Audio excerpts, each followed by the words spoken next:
C'est la dernière partie de l'Automoto. Bonjour, si vous nous rejoignez à l'instant sur TF1, on va parler rallye avec notre consultant Simon Jean-Joseph. Bonjour. Bonjour Thomas, bonjour à tous. Vous avez suivi pour nous la 5e manche du championnat du monde le week-end dernier à Chypre. 5e rallye et première victoire pour la Peugeot 307. On regarde tout de suite ça en image avec nos envoyés spéciaux à Chypre, Jérôme Bourret, Horacio Gaggino.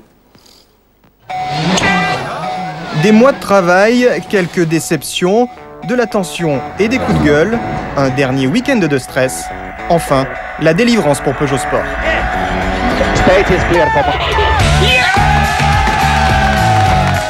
Grâce à Marcus Gronholm, la Peugeot 307 signe sa première victoire dès sa 5e apparition en mondial.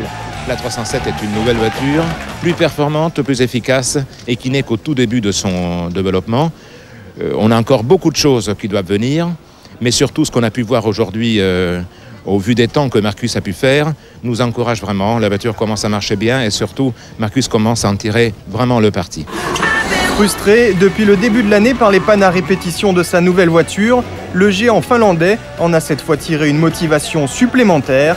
Même si la 307 n'est pas encore totalement la voiture dont il rêve, Marcus Gronholm s'est surpassé pour la faire entrer dans l'histoire de Peugeot Sport. C'est bien pour l'équipe, c'est bien pour moi aussi, bien sûr. Ce rallye, c'est le plus chaud, le plus difficile peut-être pour les voitures, mais on le gagne. La 307 est toujours en développement, donc c'est encourageant. Vous attendez tout de même avec impatience la boîte 5 vitesses. Ah non, je ne l'attends pas, je la veux, mais ça prend du temps. Le double champion du monde en veut déjà plus, le glouton de victoire est de retour. Mais à Chypre, le pétillant a eu un arrière-goût amer. La FIA a décidé d'examiner la conformité de la pompe à eau de sa Peugeot 307. Gronholm devra donc encore attendre quelques jours pour savourer ce succès. En cas de déclassement du Finlandais, la victoire et la tête du championnat reviendraient à Sébastien Loeb, deuxième à Chypre devant Marco Martin. Spécial terminé pour Daniel. Les techniciens Peugeot sont convoqués mercredi devant la FIA. Oui, donc le résultat de ce rallye de Chypre est encore en suspens et on attend cette convocation avec un petit peu d'appréhension chez Peugeot apparemment. Simon Jean-Joseph, qu'est-ce qui se passe au niveau des pompes à eau? Vous pouvez nous expliquer un petit peu ce qui se passe? Écoutez, c'est très simple, c'est une pièce qui doit être issue de la voiture de série ou du moteur de série et là il se trouve qu'il y a peut-être un petit hic puisque et la Citroën et la Peugeot ont les mêmes bases de moteur. Et il se trouve qu'il y en a une qui a une pompe à eau différente de l'autre.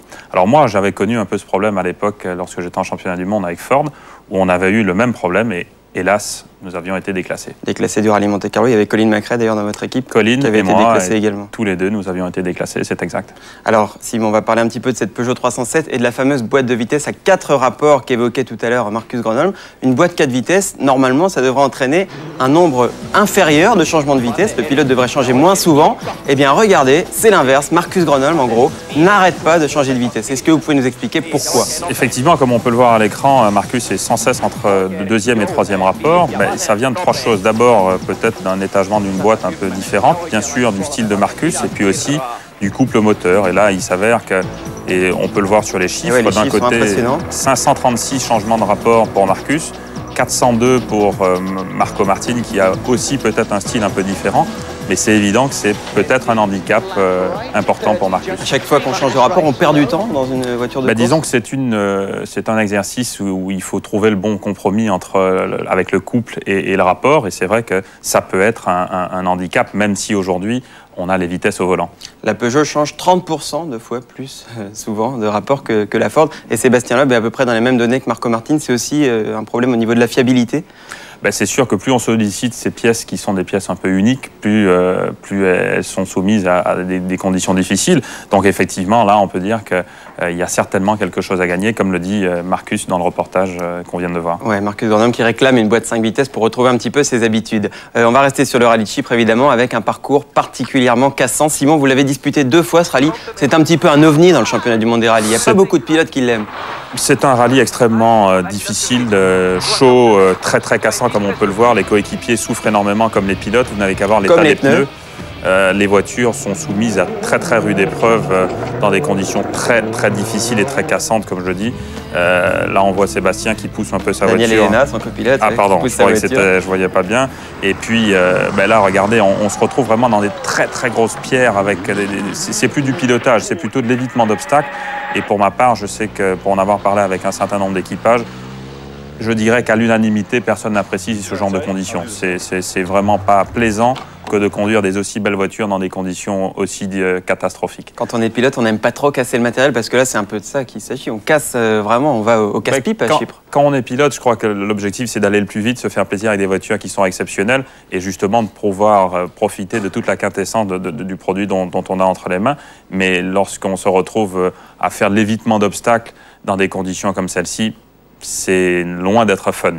Autre composante du rallye de Chypre, la chaleur, une chaleur extrême. 57 degrés, on va le voir, à l'arrivée d'une spéciale dans la Xara de Sébastien Loeb et Daniel Elena. Alors pour en avoir parlé avec Daniel, c'est sûr que les 57 degrés qui sont pris là, comme on le voit à l'écran, c'est lors d'une petite spéciale très courte et très rapide. Donc on peut vraiment imaginer que les températures peuvent avoisiner 60-70 degrés.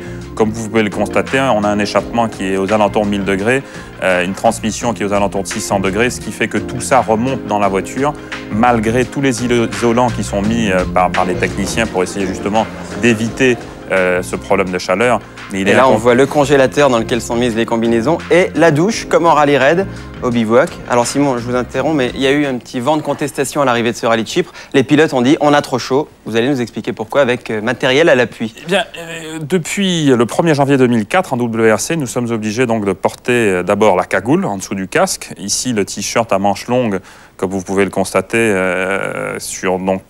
pour le haut. Et puis bien sûr, en dessous, on est obligé de porter ce sous-vêtement inifugié pour le feu. Alors, la triple épaisseur en plus de la combinaison. La triple épaisseur en combinaison, ce qui fait que sur des rallyes comme Monte-Carlo, Suède ou même Finlande au mois d'août, ça va. Mais par contre, lorsqu'on se retrouve au mois de juin entre la Grèce et la Turquie, c'est certain que c'est extrêmement difficile.